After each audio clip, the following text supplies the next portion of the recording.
महर्षि रमन से बातचीत। माया का मूल कारण क्या है? महर्षि, माया क्या है? माया भक्त कहते हैं, माया अविद्या है, भ्रांति। महर्षि, भ्रांति किसको है? भ्रांत होने के लिए किसी का होना आवश्यक है। भ्रांति अज्ञान है।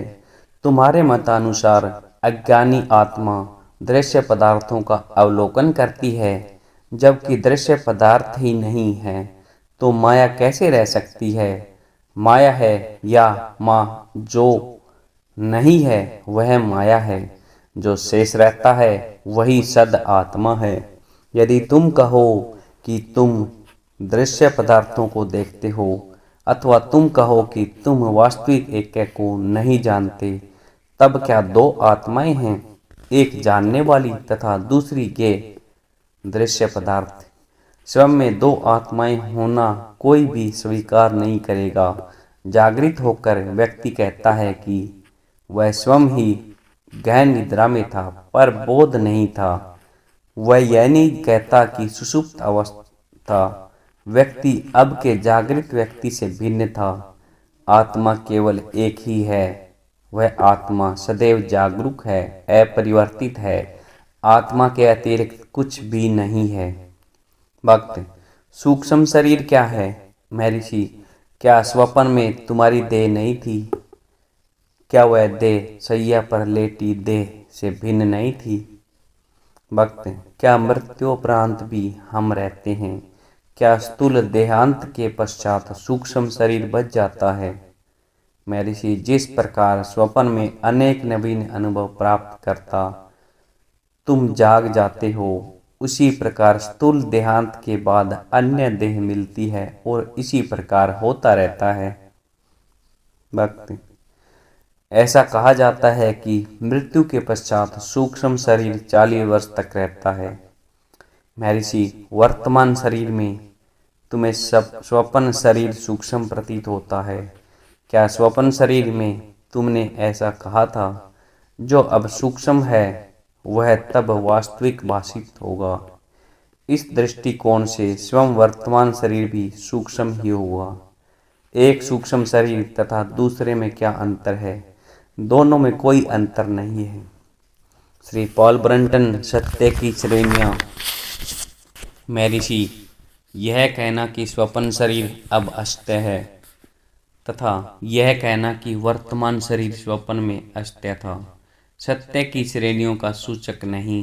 गहन निद्रा में देह का भान ही नहीं रहता, सदैव एक ही है और वह आत्मा है।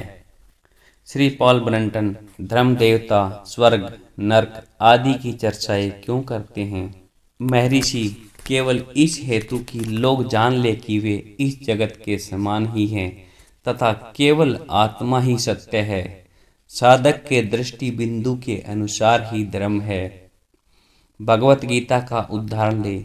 जब अर्जुन ने अपने बंधु बांधवों तथा गुरुजनों से युद्ध करने तथा उनको मारकर राज्य प्राप्त करने की अनिच्छा प्रकट की, तो श्री कृष्ण ने कहा, ऐसा नहीं है कि वे तुम तथा वे पहले नहीं थे, वर्तमान में नहीं हैं अथवा भविष्य में नहीं होंगे। न कोई जन्मा है और न कोई मरा, न भविष्य में होगा और न ही इसी प्रकार कहा। बाद में प्रसंग को विकसित करते हुए जब वे घोषित करते हैं कि उन्होंने सूर्य को भी यही उपदेश दिया था तथा सूर्य द्वारा इक्ष्वाकु को अर्जुन को संदेश हुआ, ऐसा कैसे हो सकता है? आपका जन्म तो कुछ वर्ष पूर्व ही हुआ है, वे तो युगों पूर्व रहते थे। अर्जुन का दृष्टिकोण समझकर श्री कृष्ण ने कहा, हाँ, मेरे तथा तुम्हारे कितने ही जन्म हो चुके हैं, मैं उन सबको जानता हूँ, पर तुम्हें नहीं मालूम। ऐसे वचनों में विरोधाभास प्रकट होता है, किंतु फिर भी ये प्रश्नकर्ता के दृष्टिकोण से सही हैं। ईसा ने भी यही घोषणा की थी कि वे अब्राहम से भी पहले थे। भक्त, धर्मों में ऐसे विवरणों का क्या तात्पर्य है? महर्षि, केवल आत्मा की सत्यता को दृढ़ करने के लिए। भक्त, भगवान सदैव ही उच्चतम दृष्टिकोण से कहते हैं, श्री भगवान मुस्कुराते हुए, लोग सरल स्पष्ट सत्य को नहीं समझ पाते। वो जो सत्य उनके दैनिक जीवन का है, नित्य सिद्ध है एवं नित्य अनुभूत है, वह सत्य आत्मा का है। क्या कोई ऐसा है जो आत्मा से अनभिज्ञ हो? आत्मा के संबंध में वे सुनना भी पसंद नहीं करते, जबकि वे सबसे परे हैं। स्वर्ग, नरक, पुनर्जन्म के संबंध में जानने को उत्सुक हैं, चूंकि वे रहस्य प्रेमी हैं किंतु स्पष्ट सत्य के नहीं। इस कारण धर्म उन्हें बुलाकर आत्मा तक घुमाकर लाते हैं। इधर उधर भटक कर तुम्हें आत्मा में वापस आना होगा, तब फिर अभी यही आत्मा में क्यों न रहो।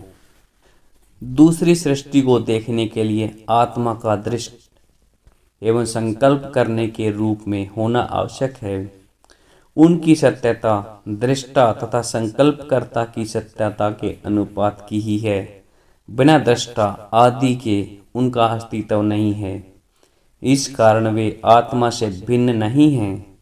अज्ञानी व्यक्ति भी जब बाह्य पदार्थों को देखता है तो वह आत्मा को ही देखता है, किंतु वह प्रमाद के कारण पदार्थों के साथ तादात्म्य कर लेता है, अर्थात शरीर तथा इंद्रिय समूह से और संसार में खेल खेलता है।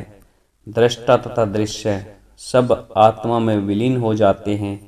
न देखने वाला दृष्टा और न दिखने वाला दृश्य पदार्थ। दृष्टा तथा दृश्य आत्मा है। आत्मा भी अनेक नहीं, सब केवल एक ही आत्मा है।